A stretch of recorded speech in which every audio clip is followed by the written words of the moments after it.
Welcome everyone. This is a session of the Research Network Archives of the Disappeared, Discipline and Method Amidst Ruin, which is based at the Center for Research in the Arts, Humanities and Social Sciences at the University of Cambridge.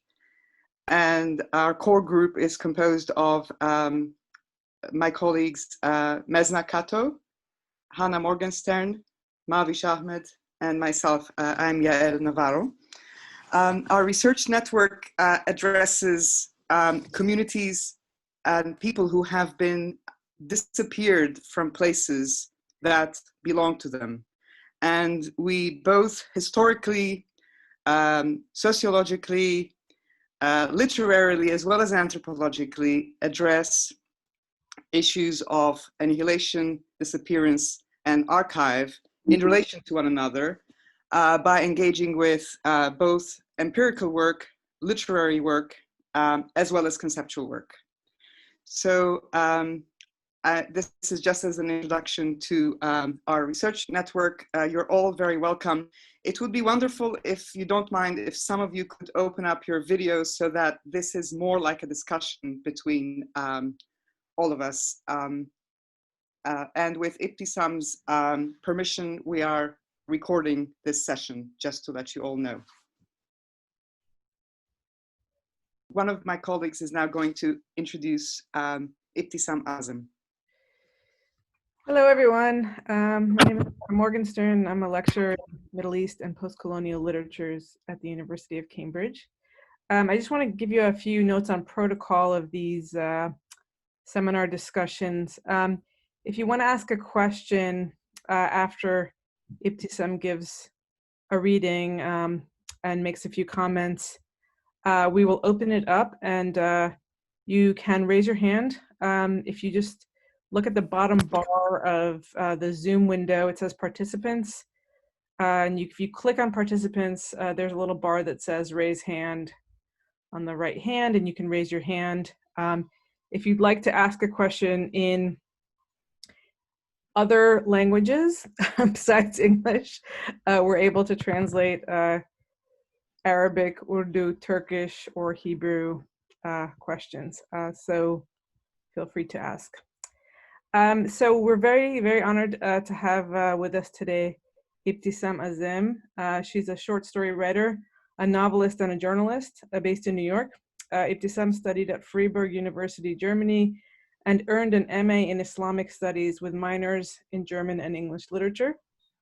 In 2011, she moved to New York, where she lives now and works as a journalist covering the United Nations. The Book of Disappearance, which we're going to be talking about today, is her second novel in Arabic.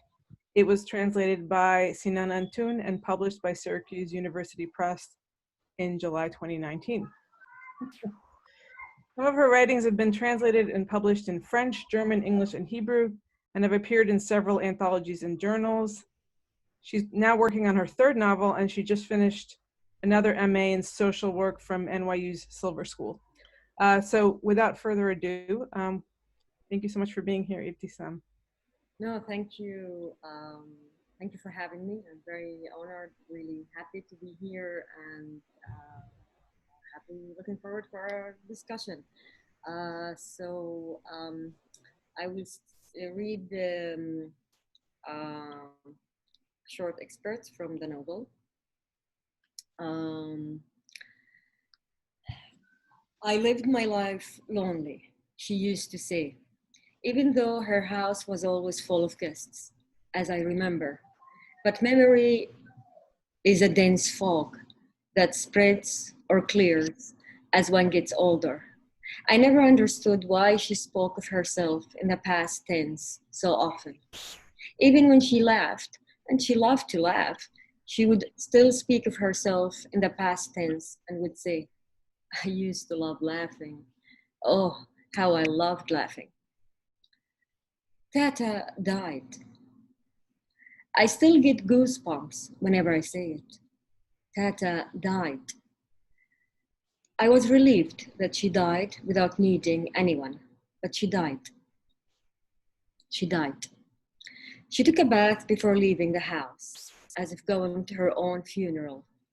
She was sitting in the middle of the wooden bench, facing the sea. She was wearing her purple plissé skirt and a matching shirt under her black chiffon coat, without her tiny black purse this time. Or maybe someone stole it from her? How did she get here? A see-through black scarf hid her hair. She never let it die. She never let it go white, and would always dye it black. Even after reaching her 70s, she would still paint her nails, making sure the colors matched her attire.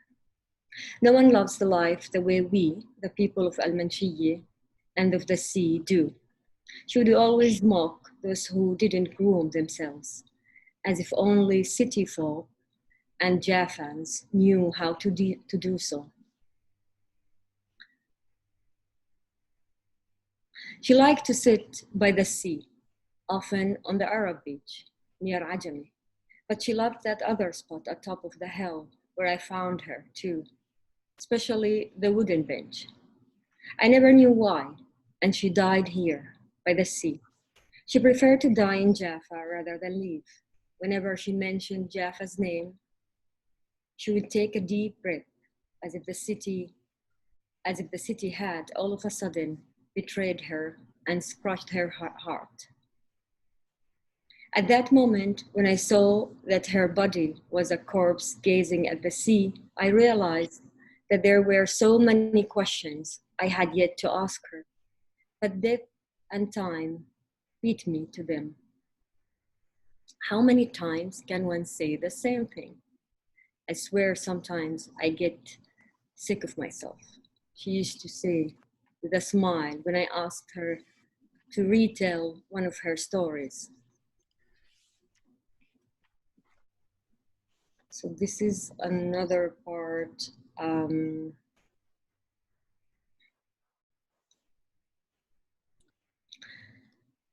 am mad at you.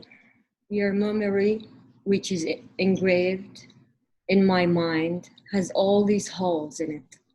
Am I not remembering all that you told me, or was it incomprehensible? I was very young when I started listening to your stories. Later, when I turned to them for help, I discovered these holes. I started to ask you about them, but the more I asked, the more you got mixed up. Or maybe I did. How would things not get mixed up? I was certain there was another city on top of the one we live in, dawning it. I was certain that your city, the one you kept talking about, which has the same name, has nothing to do with my city. It resembles it a great deal. The names, Orange Groves, Sense, Al-Hamra Cinema, Apollo, Weddings, Prophet Reuben's Feast, Iskandar Awad's Street, Al-Nuzha Street, Al-Sa'a Square, etc. Where do all these names come from?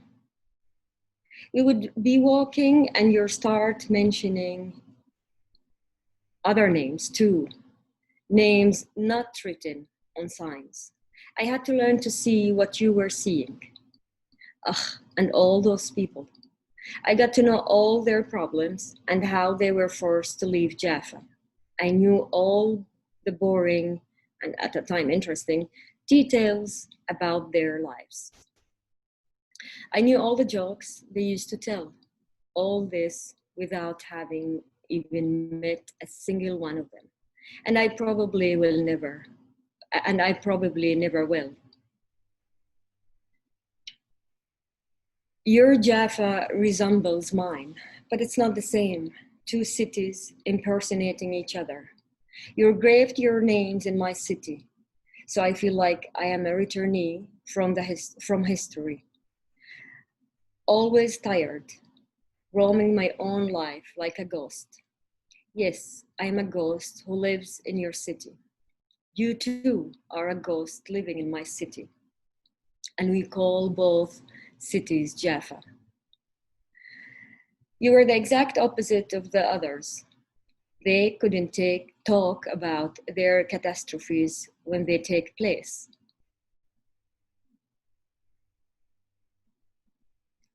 Even if they dare open the gate of memory, they would do it just a bit, and years later. You were the opposite. The last time I asked you about how they kicked you out of Al-Manshiyi, forced you to go to Al-Ajami, and how you lived with the Hungarian family they brought to share your house with you, you said, "My tongue is worn away from words. Don't ask me anymore." They didn't stay long in the house we were forced to go to. You were lucky. That's enough, grandson. What good will it do to talk about it? Even words are tired. You used to say that you would walk in the morning, but could not recognize the city or the streets, as if they, too, were expelled along with those who were forced to leave. Back then, my child eyes tried to imagine the scene the way you described it, as if the darkness had swallowed them and the sea took them hostage. That is how you described your days and those people who were forced to leave and go beyond the sea. But you didn't say that the population of the city went from about 100,000 down to 4,000. No, you didn't say that. You did say that you couldn't recognize your city after they had left. What a bereavement. My mind cannot process these figures, nor can I comprehend what it means for a city to lose most of its people. I was born and raised in Jaffa after Jaffa had left itself. Thank you.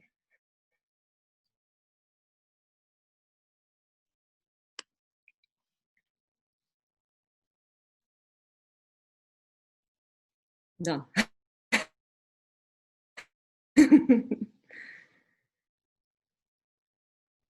Mesna, Mesna, I thought you were going to be moderating. Oh, but you're muted. Mesna, you're muted. Thank you, thank you, Ibtisam. That was really beautiful. So what I hope to do now is open up the conversation, but I'd like to start, Hannah, with you, and ask you if you might, like, as our resident literary scholar, take the first question, and then hopefully open it up, because I imagine there's quite a few points from which we could depart on multiple conversations. Thank you so much, Ibtisam. Thank you. Thanks, Ibtisam. I guess I wanted to ask, I mean, I had kind of a general question about like what your influences were when you were writing this, but more specifically, I was interested to know whether or not you're influenced by, I guess generally science fiction, but like what you think about the connections between this work and other works of Palestinian science fiction. So I'm thinking about like, I mean, I guess it's not like a massive genre, but I think it's definitely a theme that's come up in a lot of works. I mean, I guess the original is like Emil Habibi, but there's also this like recent anthology that came out, 100 Plus, which I think actually has like a kind of a similar thematic connection with the Book of Disappearance, and also like Larissa Sansour's work came to mind as well, some of her short films. So I was wondering if you could maybe talk about, the question of science fiction and its relationship to literature and like political consciousness as well. So thank you. Thanks so much. No, thank you again, guys, for having me. I'm really happy and excited about this conversation. Yeah, influences. It's a very interesting question, and also a complicated one, because there are some influences or things that you think you are influenced by and you are aware of, but there are others that probably get into your work without being really always aware of them. I mean, in literally tradition, I was born, grew up in Palestinian, very much influenced by, of course, the Arab and Palestinian literature, and Emil Habibi you mentioned, and especially the Mutashail and other works by him is a great influence, but also not only prose, but even poetry, whether the classical thing, Darwish and many others, including Hussein al-Barghouthi. So just to remember, I mean, the novel was written and published in Arabic in 2014.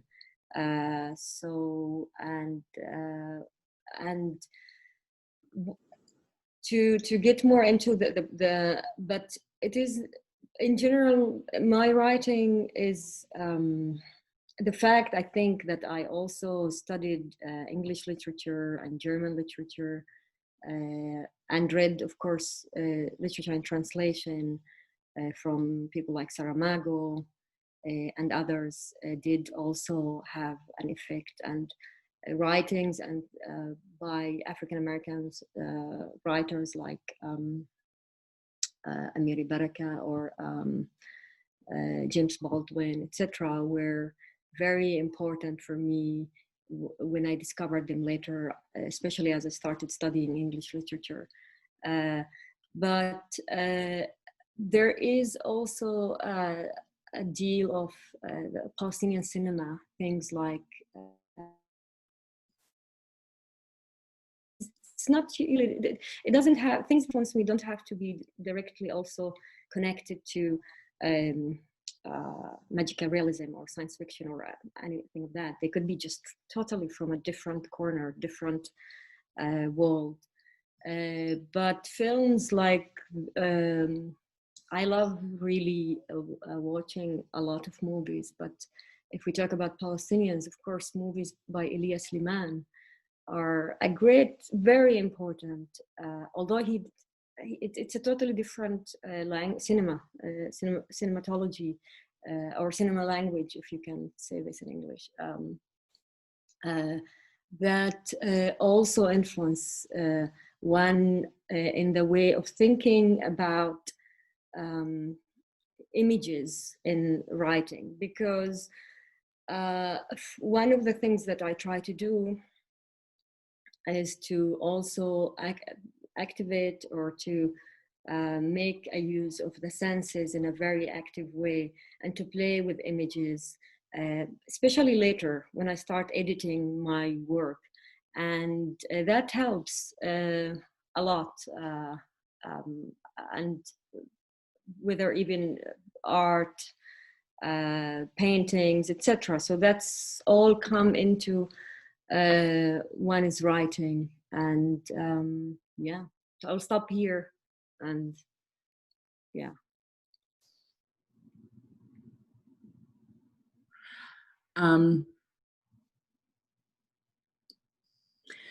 So if anyone would like to ask a question, just please raise your hand and I'm happy to call on you. Maybe actually, Hannah, I had a question around the sort of disappearance as a literary device. And, you know, it struck me while reading it that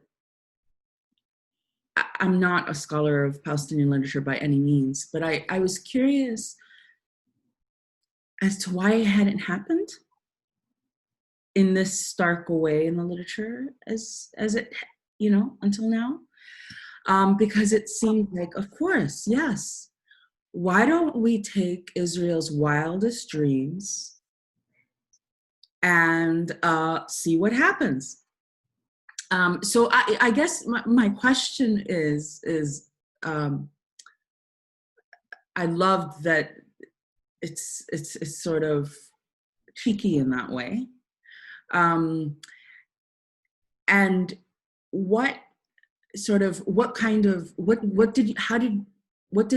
you feel it did for you as a writer, as a literary device, as this kind of prompt?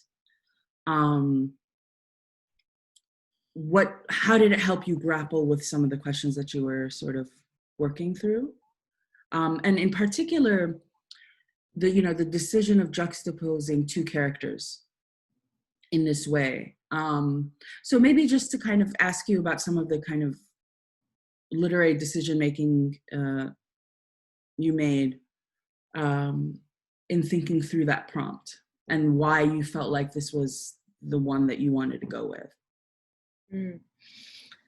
Yeah, well, if we go back to the idea, how the whole idea even started, it started, I was watching on television an interview with, that's a long time ago, about 10 years ago, with a mayor of Jerusalem, in English, and I think in American or British television, I can't remember anymore.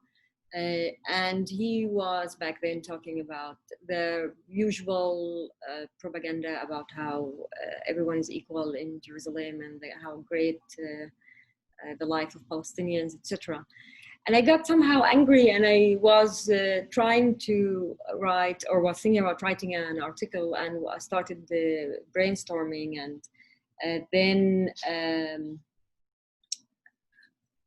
I thought about two things. One is something that Yitzhak Rabin said in '92 about his wish that the sea would swallow Gaza.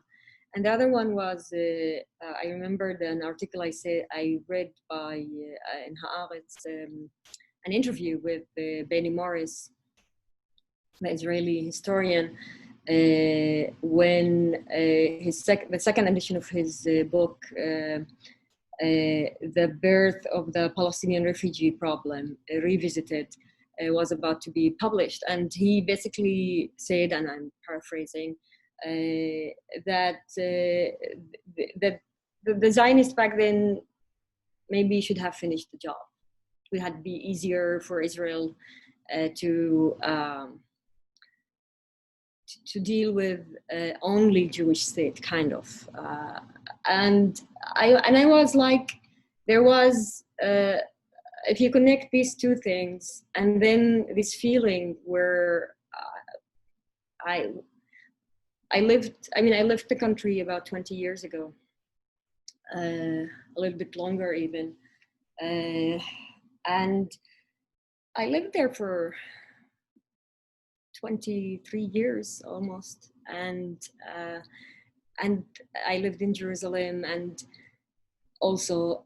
one of the feelings I had really very strong that I was feeling is the fact that there is something invisible about being a Palestinian citizen of Israel, or being a Palestinian in general, in the way either you are seen as a problem or a threat, or the other, or etc. So connecting all these feelings, and I was thinking, like, what will happen with Israelis if we were not there, we just disappeared? If this Morris dream happened, like the Israelis have finished the job. And then I said, I should write a novel about the Palestinians who disappeared.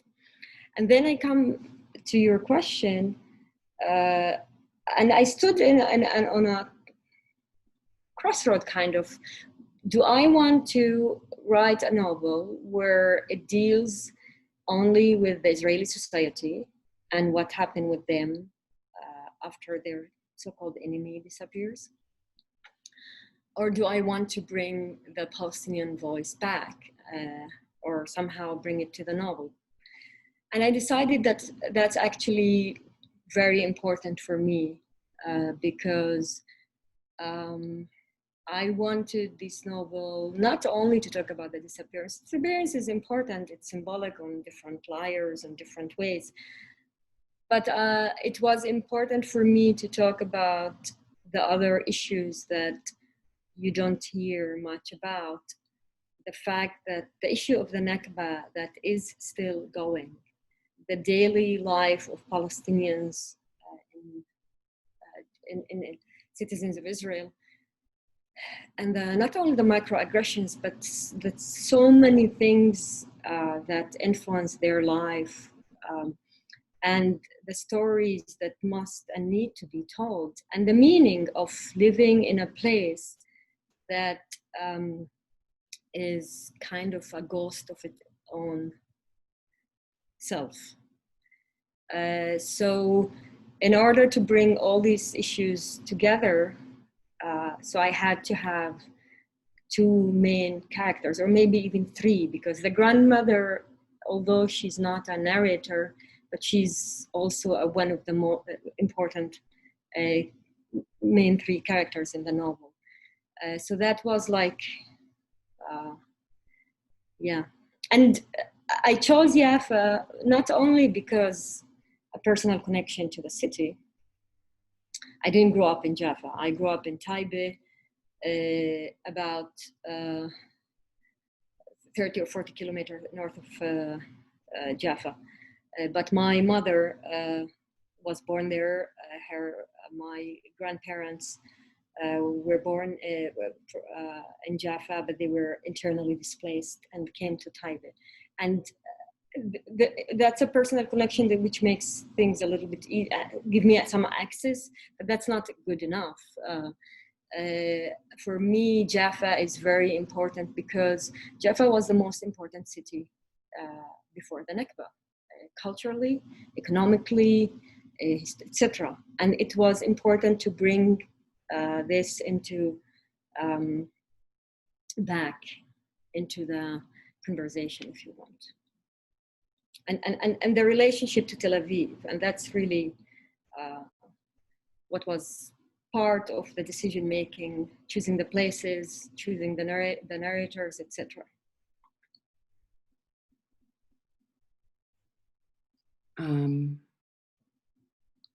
Urs. Yeah, Ursula Woke. I had a small question. I have some problem with your in the discussion now, when I didn't have the impression that science fiction is so much part of the book. It's much more reality. It's actually not as somebody who has lived for a long time in Jaffa. This is, from my perspective, it's much more real than anything that could be called science fiction. And the disappearance is there. It's in every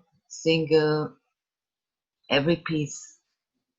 And therefore, that was just a small comment that we started the discussion with the reference to science fiction, and I had much really as an impression it's very much a realistic story, or something that corresponds to reality as far as I can see. Yeah, no, absolutely. I personally never called it a science fiction. It has some aspects of magical realism. Critics do call it sometimes science fiction, but I personally, and you're right regarding, the disappearance. Disappearance has different aspects. The one we are talking about, the imaginary one, but it has also the other one that mirrors what did happen in 48 and has been happening in Palestine again and again. Yeah, absolutely.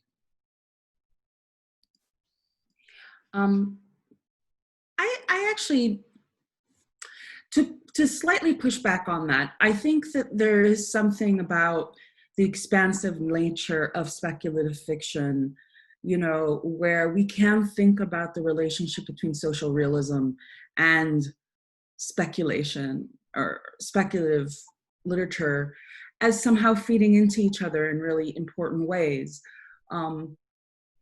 You know, it's you know, there's no like flying saucers or a sense of futurity that is, you know, extra phenomenal or epiphenomenal, but there is a sense, I think, of, yeah, so to think about, I can't remember now who said it, somebody could correct me, but, you know, Israel as a state as being also a speculative fiction, and in its formation and its imaginary of itself, in its origins, ideological origins.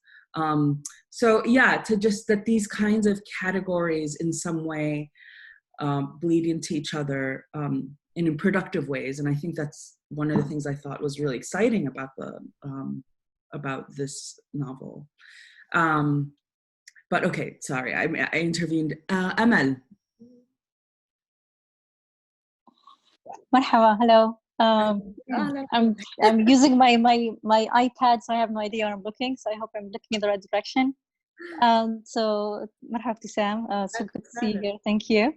So I have we just came out from a reading with the PAL Read project in Berlin, and we had an interview with Bashir Abu Minna.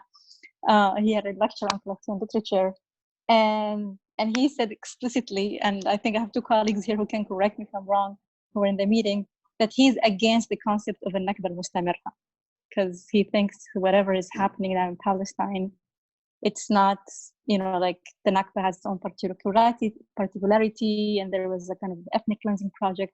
So it's, you know, it has kind of its outcomes now, but we don't have that. And I'm really thinking, because you mentioned it, Ibtisam, is that something that is very much kind of like a 48er thing? It's just like a Palestinians in 48 kind of, the word sense of Nakba, of relationship to it, is something that keeps emerging in Palestinian writing in 48 that's maybe more attuned to this concept of a Nakba Mustamirra. And my second question is about science fiction, just because I wrote about your work, and I'm familiar with your other novels, Sarek Now, and it's fascinating for me to see the discussion of your work in Arabic versus in English. And it's specifically that the novel Sarek Now wasn't translated into English, but Sifr al-Ishtifa.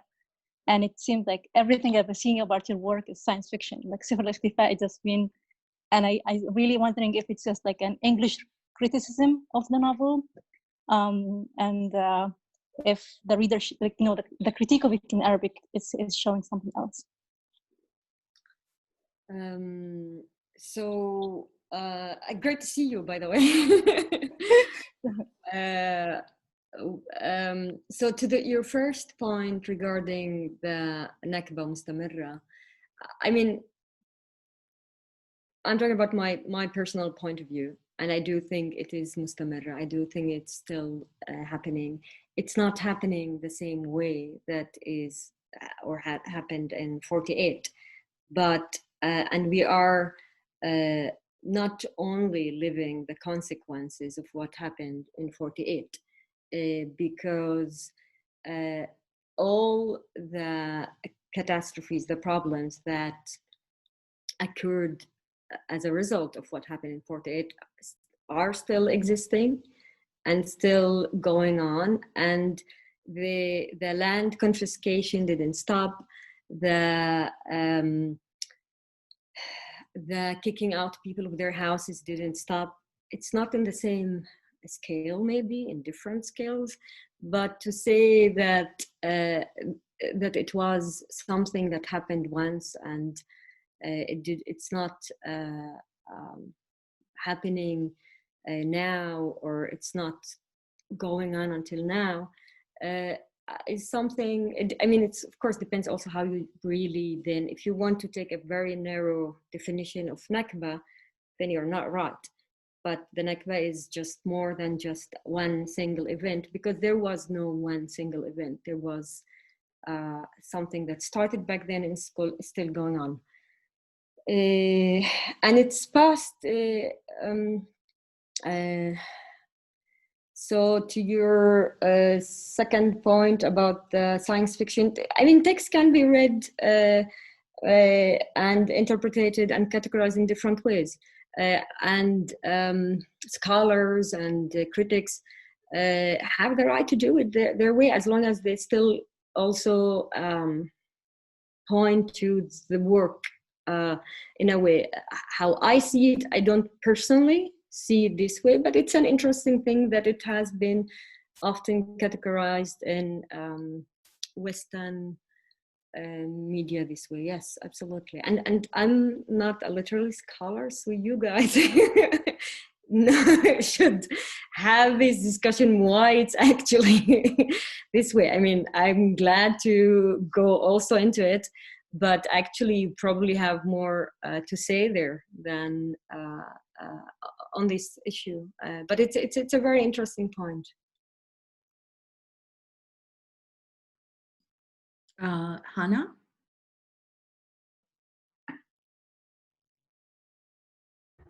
Sorry, hi. I'm just going to say a few more things about science fiction since it's come up with a question. I mean, I don't think it's necessary to like put a label on it specifically around science fiction, but I do think that a lot of Palestinian literature or novels, let's say, are based in like a kind of historical realism. And what you're doing is maybe grounded in that, but it moves out of it into a totally different direction.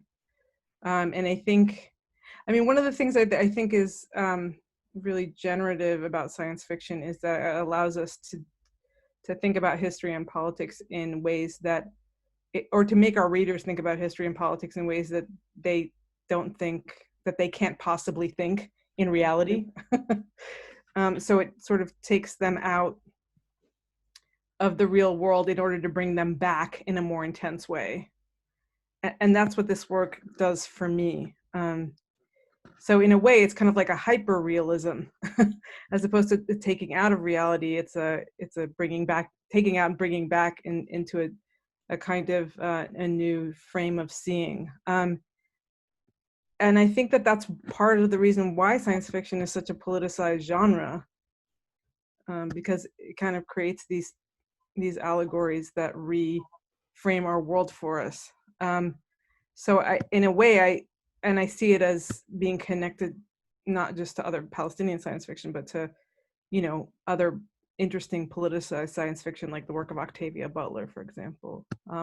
Or even, I mean, it may be, in a way, it's kind of, has a speculative, unless, you know, it's less about outer space or something, but it kind of politicized speculative fiction. So that's kind of what interested me, is that it belongs both to that kind of historical literary tradition of Palestinian fiction, and then it also belongs to a kind of other politicized tradition, or connects for me to a politicized tradition of science fiction or speculative fiction outside of that. And yeah, thank you.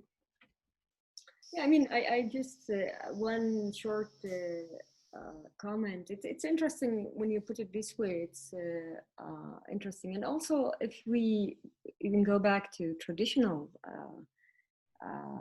things like Arabian Nights, is a major influence in terms of horizons of imaginations. And that's something that's not from yesterday or modern, to say, but it is something that also played an important role for me, maybe not directly, but influenced me a lot. And yeah.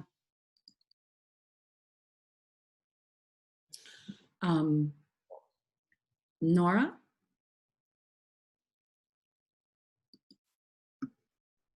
Hi. Thank you for organizing and for the novel and for coming to speak about the text. I've read it.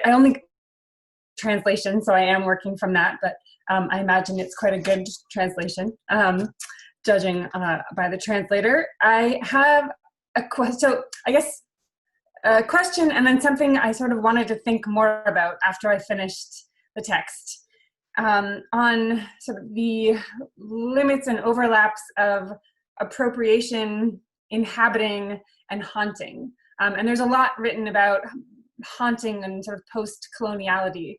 And I'm thinking about, you mentioned how you had these 2/3 characters who are sort of shadowing each other, and then who emerges as the sort of primary actor is reading the journals and the diaries of the disappeared Palestinian character and gradually inhabiting his world in a way that is very well done and is incredibly skin crawly, in just such a delicate way. It was great.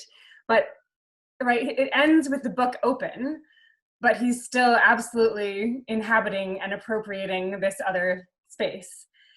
And so I closed the book and I thought, okay, where and how do I find Palestine here, right? It's disappeared, but I'm sure that if I think about it in the right way, I can open up ways of understanding or thinking about what the kind of inverse, right? The story that has been read and taken from the sort of structure of the text, from the layers of telling, because I suppose very often when you talk about Palestine, you end up talking about Israel. And at first I felt like, oh, is this the case here as well? But I don't think so. But I haven't quite had the time or space or situation to talk about it, to think about where and how we can find or release or talk about differently the Palestinian story that is central to the text. So thank you. No, thank you. It's an interesting comment about, things you said, but also regarding the question of where do you find Palestine in a novel, this novel or any other novel or any other work. And the question is also, which Palestine are we looking for sometimes? And is it the Palestine we imagine, or the Palestine in which Palestinians live, and they have so many different lives and Palestines in a way, and they all make, they all are parts of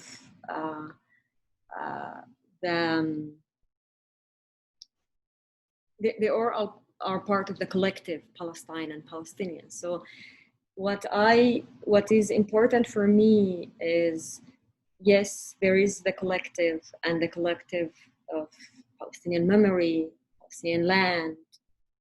Being a Palestinian is extremely important, but it's important also to look into individuals and their lives and the balance and the differences of these lives. So what I try is to, and what I tried with this novel and even with the first one, is to bring all these different lives and expressions into life, or to give it its own way. And the interesting thing, when writing this novel, at the beginning I did sit down and plan things, and I had like, okay, this is the chapters I'm going to do, this is how things will work. But while I was writing and working with each character, I changed a lot of stuff, and I try to get to a point where the characters can somehow guide me and take their own, take their lives into they just make their own decisions. I don't know, it sounds like maybe weird to be said by a novelist, but or a fiction writer, but the characters should take their own take control of their own life and their own character somehow, and try to go this on one way or another. So yeah.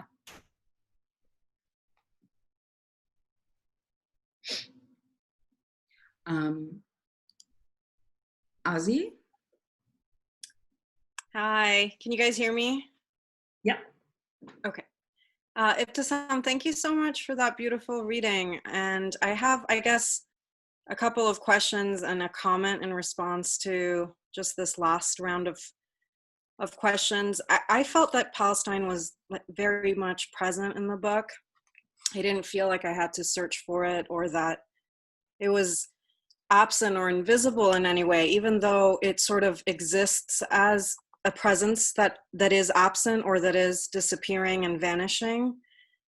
You know, I really felt transported to Jaffa, and I felt that the ways in which you play with place names in particular, of the renaming of the landscape and the ways in which language is another enactor of violence and another form of psychological torture for Palestinians, I thought was really poignant. And I really loved the way that you mapped the relationship between Jaffa and Tel Aviv on the page. And I was really interested in the structure of the novel. There's like elements of the novel that are quite linear in their progression, the disappearance or the central plot of the novel. But then in other ways, it's quite elliptical, and we move in and out of different characters' point of view. And some of the characters appear only once. And I was curious how you thought about the disorientation of that next to the more linear progression of the narrative, and like to what degree, sorry, dogs, to what degree that choice was intentional and to what degree it sort of emerged organically. But I thought it was another really interesting manifestation of chaos and disorientation and dislocation next to this more like controlled progression toward disappearance, which feels like it has the logic of empire, this logic of the West. So anyway, it's a comment and a question. And then a more superficial question, I guess. I was curious about your experience with the press and how sort of celebrated or not celebrated you felt in working with them, how thoughtful you thought they were in the editing process. I was sort of, facetiously thinking about sending them a note to say that they didn't do enough proofreading, because there were quite a few spelling mistakes in the English edition, and it really disturbed me because I feel that Swana literature isn't being like celebrated or protected enough in the US landscape. So I was curious what your experience was and like how you think we can raise our voices and maybe sort of get increased visibility for writers from the Swana region and Palestine in particular in the US. First, thank you for the comments, and I'm glad you liked it. And as for, I will start with the latter, the issue with the press. Well, it wasn't reviewed actually in, as far as I know, in any of the like main mainstream media or newspapers, etc. It got a lot of reviews, but or interviews, but many times in alternative, leftist, etc. Media. What readers can do to support in general work of people from when such things happen is just usually to write to these newspapers, to speak on social media, to ask the questions, not only about this work, but also works of so many writers that we like and they don't get attention for a lot of obvious reasons. But at the end of the day, to be honest, also, for me, having this book now as part of the reading serious, etc. It's a great honor, and it says more. It means a lot to me, and then a lot of maybe mainstream media attention for maybe the wrong reasons. If it would have happened, it didn't, and that's okay. But as again, that not to say that we don't need more. More issues, to push more for supporting authors from these countries. As for the spelling, just a small remarks. I think sometimes it's American versus British spelling, but that's a different issue. And for your first point regarding emerged organic or intentional decisions, how I divided the novel, it's actually both. As I said, I did start by sitting and planning and thinking a lot about how do I want to divide the novel, how do I want to which chapters, which characters, but a lot of stuff then happen organically while writing. And then I have the process, like different phases of writing. And in the last phase, usually when I start heavy editing my work, I do then look into, okay, each chapter, each character, where I put what, but also to the entire work, how it is working. Is this too slow, too quick? The language, the pictures, the sentences, etc. So then it becomes more and more intentional by the time you have the end product.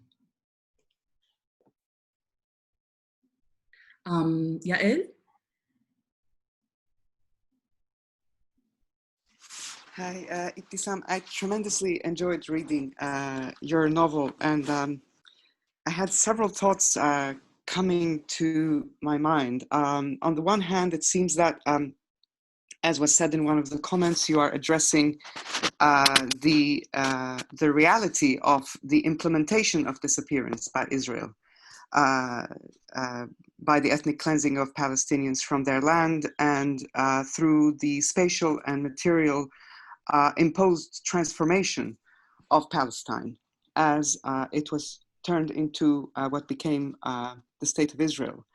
And you do that, I think, through addressing disappearance at several levels. It's spatial and material disappearance, but it's also a form of disappearance that is experienced at the level of an affect, perhaps, which could be perhaps called melancholia. I mean, as I was reading the novel, I was engulfed by a sense of melancholia through even the reflections of the central character, Allah, in connection with his grandmother, while her husband and relatives had left, some of whom she never was able to have contact with again.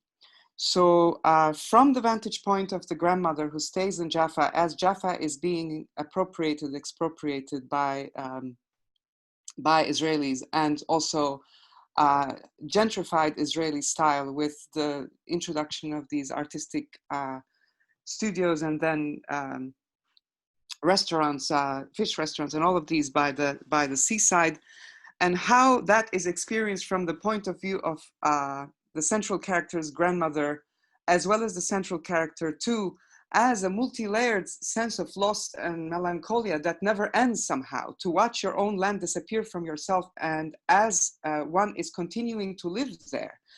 And I think that you have transmitted that feeling remarkably. It was incredible.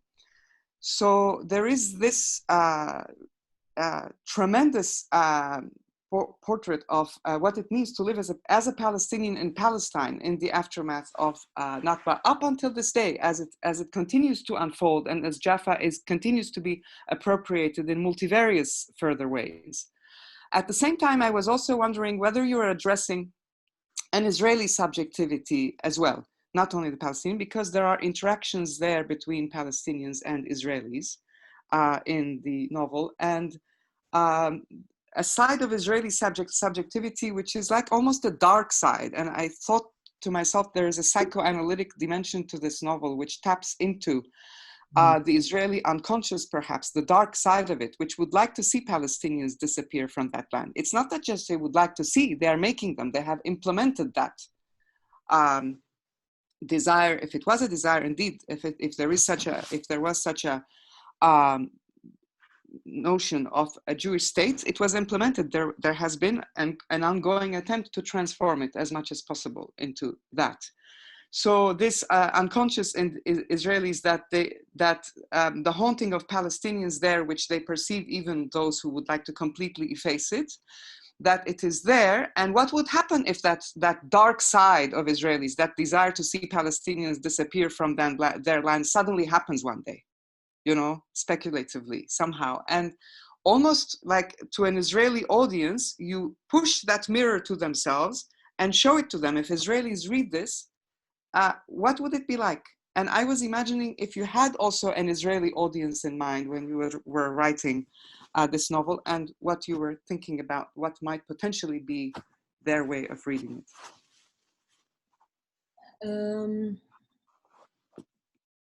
That's an interesting question. You know, I'm always afraid of self-censorship.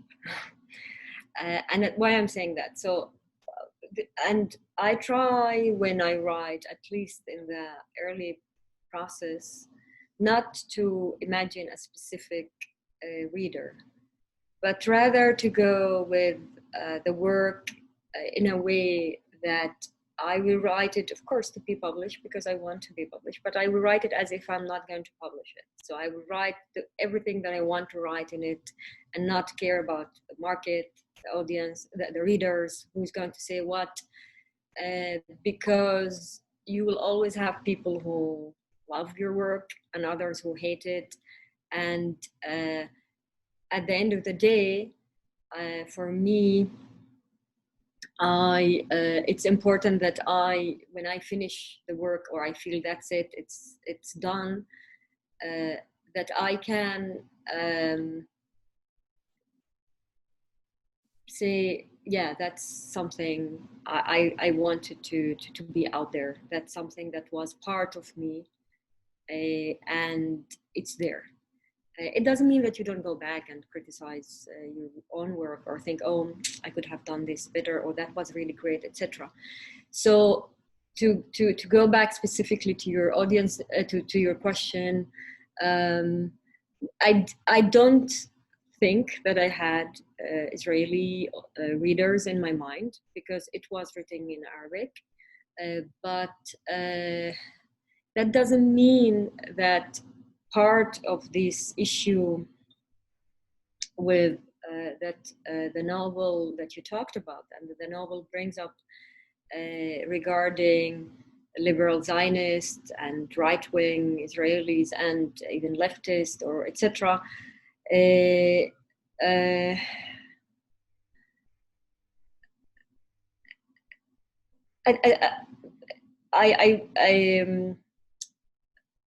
the end, when I was living there, even going to the Hebrew University, I had to deal with all these people. So somewhere there was probably many of them somewhere in my mind, but not necessarily maybe a dialogue, but through knowing the society. But the issue that you brought with the mirror, it's a very interesting thing, and it's a very important thing because I think like art and literature functions as a mirror showing us what we are blind to. And we, is a collective we, is an individual we, is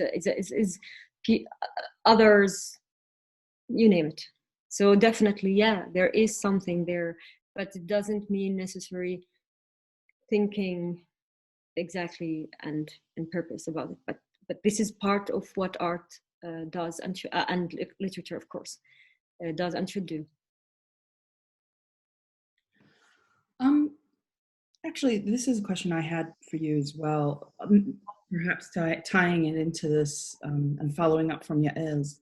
So the literature that, or because you mentioned film, and the films that resonated most in juxtaposition with your work for me were Kamada Jafari's films on Yafa. And in particular, the question of the, you know, for me, I thought, well, Yafa is actually the fourth character in a way. And your conjuring of the city as somebody who's not from Yafa, who's only ever been to Yafa, you know, once, very briefly. There is something to the way in which Yafa's disappearance as a Palestinian city is being archived through through this novel in a kind of innovative way, in juxtaposition with al-Jafari, whose response to the erasure of Palestinian Yafa is to reimpose the haunted figure of his uncle, Salim. In particular, I'm thinking in Ports of Memory, but also in Recollections. And here, the figure of the Palestinian remains disappeared, and it is disappeared purposely in order to show the hull of the city as its people leave, right? So one thing I wanted to kind of ask you is,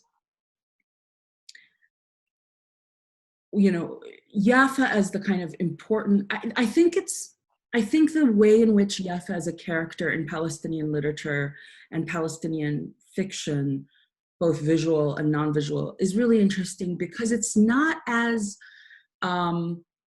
it doesn't strike me as, despite its cultural and political importance as a city, it's not as visually represented as, say, Jerusalem, or it doesn't have a kind of figurative sort of set of literary,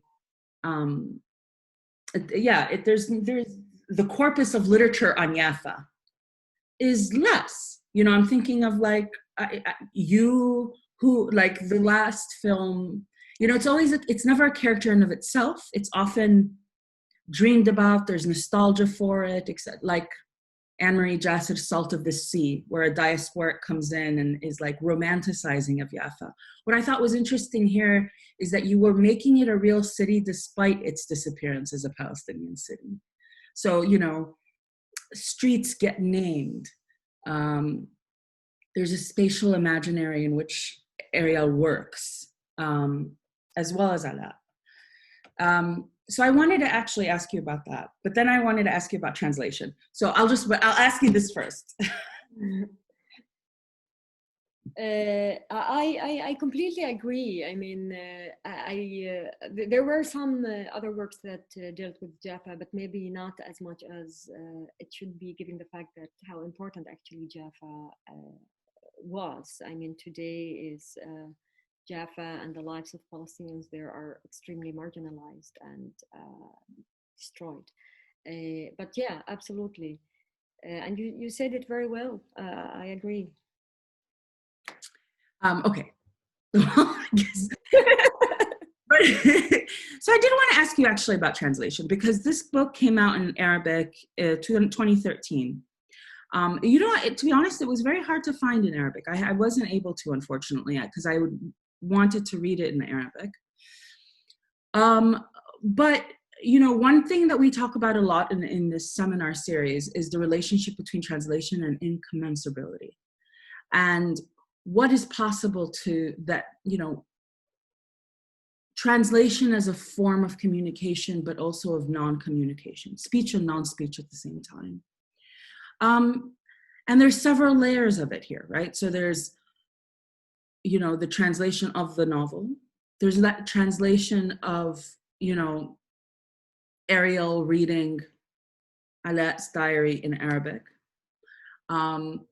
There's, you know, and so I'm thinking about your thinking. What are you thinking about in terms of translation at these multiple layers, right? Like that the Hebrew speaker is forced to translate Alat's work in order to read it, or the Palestinian becomes legible through the journal in Arabic.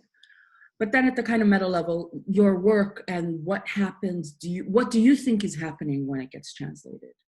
And what were some of your concerns, not just in terms of audience, which you've addressed, but really in terms of the tenor and tonality of this work as it moves from Arabic to English? Is it in Hebrew?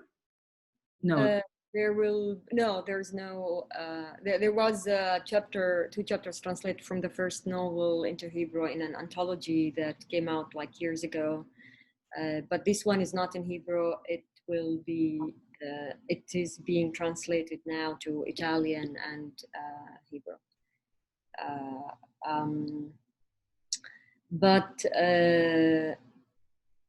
Just one thought regarding the previous question. I mean, one thing that is also very important regarding Jerusalem and Jaffa is the issue that Tel Aviv basically cannibalized Jaffa. And that was one of the very important aspects for me to bring into the subject, Tel Aviv as a sample of the modern Israel, or the modern city that is built on top, on not only villages surrounding it before 48, but also after 48, on cannibalizing Jaffa in one way or another.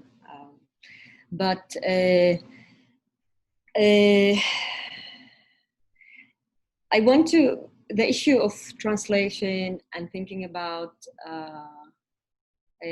translation within the novel itself, the Hebrew thing, the Israeli readers, etc.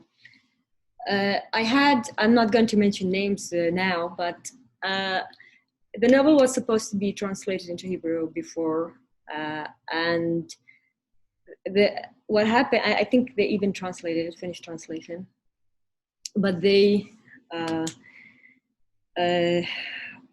wanted to, and that was a very interesting thing, they wanted to change some parts of the chapters that Ala, the Palestinian narrator, and to basically mix it with other chapters of Ariel. So basically, and it was marketed to me as this will be a great success, you should accept it, it will be, I don't know. And of course I said no, etc. But the interesting thing is that how people have no shame, even, I mean, the whole novel is talking about liberal Zionists and the problem and the way they see not only liberal Zionists, but one of the main characters. But to have somebody who called himself a leftist and think that he can come to a Palestinian woman, a writer, in a published novel, and asked her to be translated after discussing a lot to make sure that it doesn't go against the BDS, etc. And me agreeing, and then having the novel translated. And then when it came to editing, he decides as the editor, as the man, as the Israeli, that we should change some chapters, especially the ones that has to do with the Palestinian narrator. That's a wow. That's really like, really? You must be kidding me. Yeah. And of course I didn't agree, and it was out of question, and then it didn't happen. But that was like something. And when I go back, sometimes I look at the emails, and I was like, that's like, it's as if he was a character from the novel that tried to appropriate and take over what Ariel did at the end, when he took some parts, what you were talking about, of what Ala was writing in his memories. He translated them into Hebrew and decided to just take the parts he wants and to make his own book. So that was really similar. And I remember in my email, and Amal was able to look into it, that I did say that I can't believe they are doing what the novel is saying that the liberal Zionist is going to do. It's unbelievable. But now there's another translation, a different one, a different story. Let's see when they get to the last stage, if they decide to, I don't think so. But so that's interesting, you know.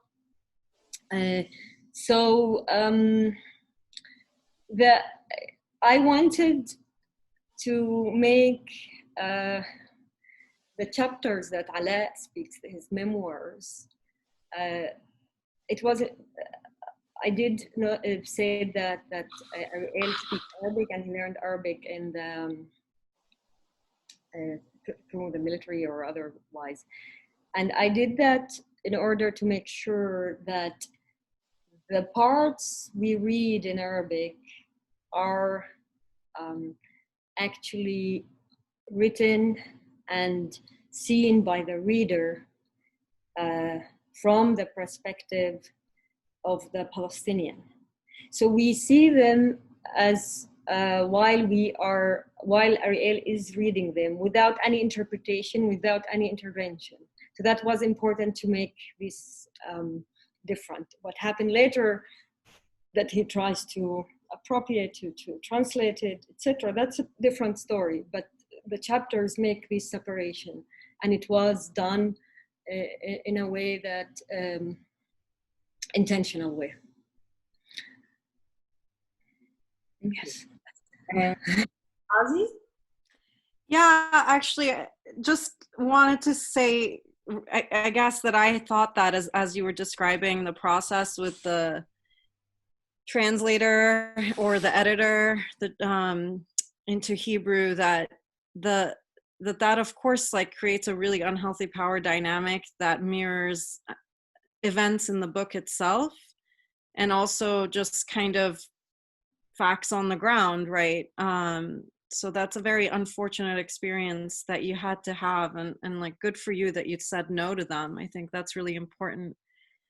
The other thing I guess I wanted to say was that I was really, like, the thing that I think touched me the most in the book was just the kind of pain of this revisionist history that gets reenacted in the novel when Ariel takes over the notebook, but also takes over the apartment and starts to make the coffee. Like, it bothered me so much, like that invasion of spatiality, and then the invasion of the one's imaginative capacity as a collective, right?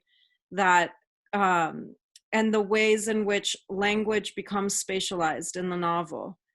So that was something that I thought was just kind of the heartbeat of the novel, but it's very subtly done. It's not explicit. And then the other thing that bothered me was when the mother calls and says, you know, like, I'm going to go to Haifa because I've always wanted to buy a house with views to the sea.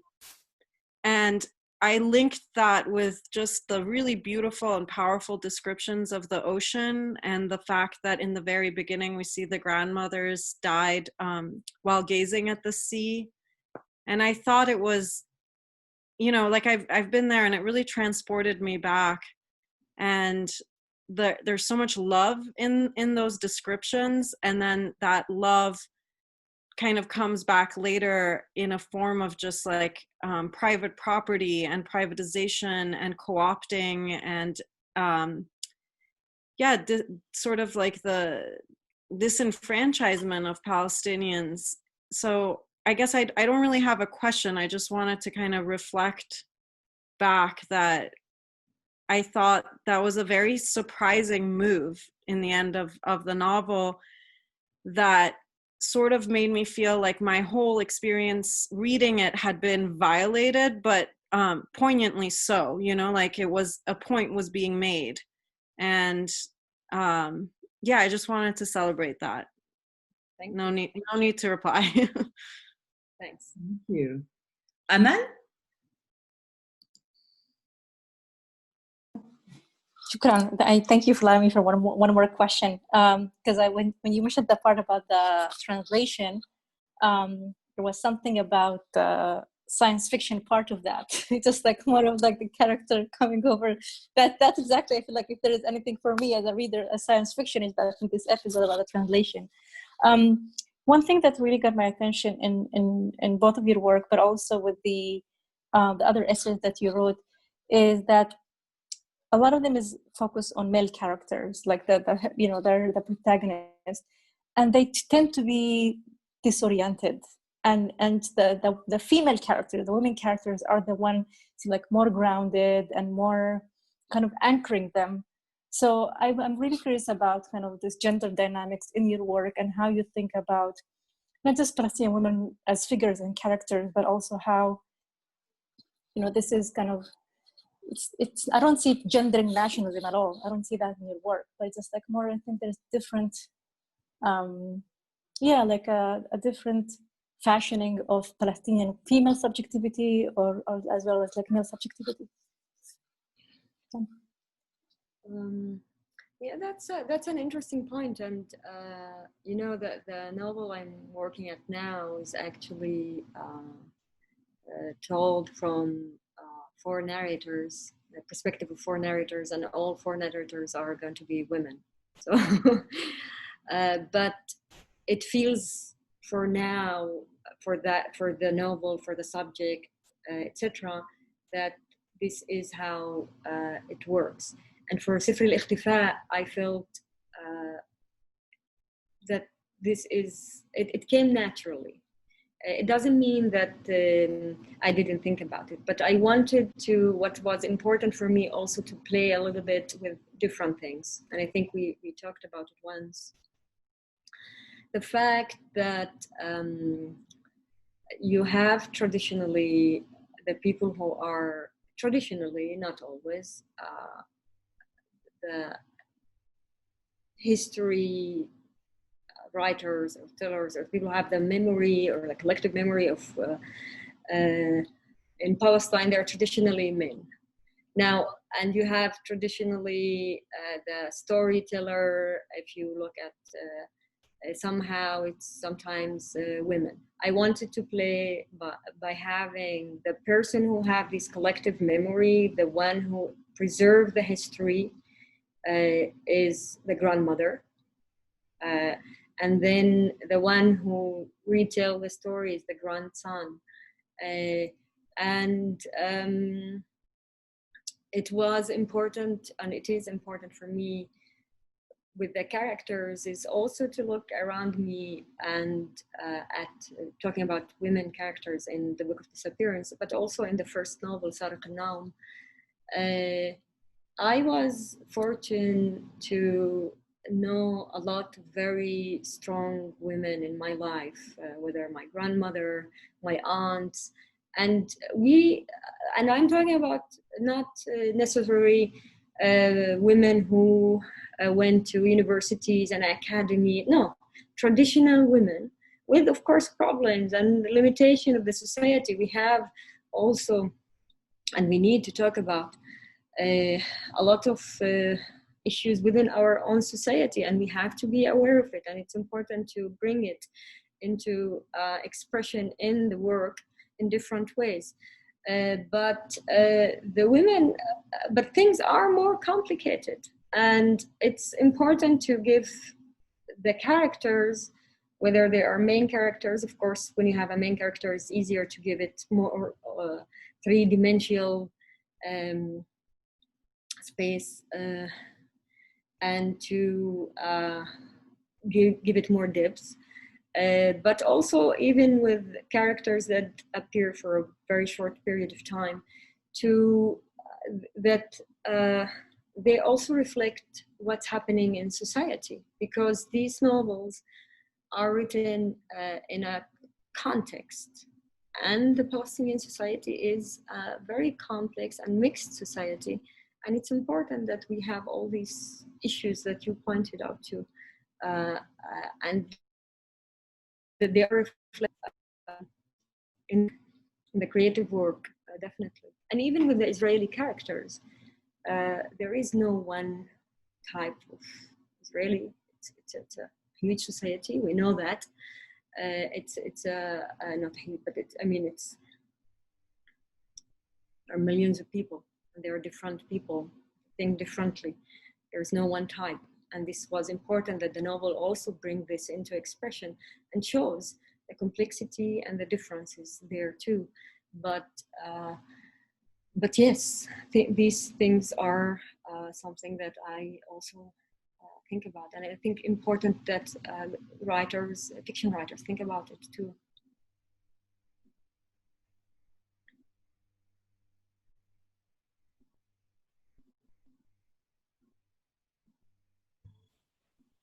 Hi, so I was asked to unmute so I can ask a question, I guess. First of all, thank you for an inspiring discussion and for the opportunity to read your book. I was thinking about the names, because first of all, which trace us back to the discussion on sci-fi, I was thinking also about this book by Miyavel, The City and the City. It's a sci-fi where he explores the notion of two cities existing in the same place, but at the same time the citizens are trying not to see themselves in the spaces they all inhabit. And it's sci-fi, of course, and a fantastic situation, but I guess it refers a little bit to the things that we are discussing here. But I was wondering about using of the names of the places that are no longer there or were cannibalized by the other places. I guess that's not precisely the case of Jaffa, because as I understood, the name is still in use. But you mentioned also other literatures like German literature, for example. So I was thinking about the places that were cannibalized to the point that they are no longer existing nowadays. So if we refer to them, we should use names like, I don't know, for example, pre-1947, this and that village, or this and that city, or this and that place. And I was wondering if you have any kind of elaboration on the subject of how to use the names of the cities that were cannibalized, actually, how to refer to them, how it can be used in literature, in art. No, that's an important point. Well, the names of the cities they were changed. What the novel talks about is mostly the names of the streets. It's, of course, there were more than 500 villages that were completely or almost completely destroyed in 48 by Israel. And these villages just really disappeared from the map, if you want. You still can see some of the ruins if you look. Many times they will build a kibbutz or an Israeli village near the Palestinian village or on top of it, and give it a name that is similar to the old name, but changed. So about practical things, I think there is I hope I am remembering the name right. There is a Nakba app where when you go there, you can download it, and you can basically, when you go through the cities, the streets, the main street, the road, it shows which cities were before 48 there, which villages were destroyed, etc. So you can use this to have also a sense of space and understanding when you go there to what happened. And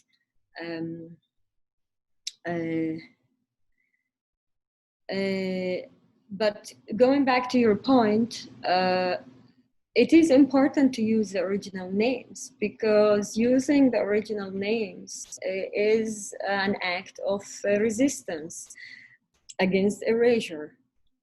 This is why the protagonist insists on doing that again and again. And the interesting thing about the names of streets in Israel, as in the US too, as in all these settler colonialist countries, many times the names are names of people who committed massacres against Palestinians. So you imagine you are going through these streets and you see people who killed your people or forced them out, etc., being honored and having a name on there, a street named after them, on top, of course, of having your own name or the old name erased. So again, yes, absolutely. We need to try to remember to use these also original names as much as we can. Yes. Thank you so much, Ibtisam. This was fantastic and a fantastic opportunity to hear you talk about your work. And really enlightening, and a reminder too, across the year of our conversations on Archives of the Disappeared, that we would love to continue to do more with literature and with writers, fiction writers, because precisely of the kind of conversation we had now. So we're really delighted. And I wanted to end by thanking the librarians and archivists with Palestine, which is a network of librarians and archivists around the world who chose your novel as their novel of the year to encourage conversations around in communities and public libraries, university libraries, etc. I'm grateful to them for arranging, for allowing us to be part of the campaign. And I thank you all for joining us. This is our final seminar of the year. However, we will come back in the fall, in either online or in person, but I think that for now we've decided that this has been incredibly invigorating and a wonderful opportunity to bring our work online. So we look forward to seeing all of you again in the fall. And thank you so much again, Ibtisam. No, thank you for having me, and thank you for the great discussion. I'm really, really happy, and really, I'm honored and delighted, and yeah, I hope we will meet again in person when all of this is over, inshallah. Thank you so much, everyone. Thank you.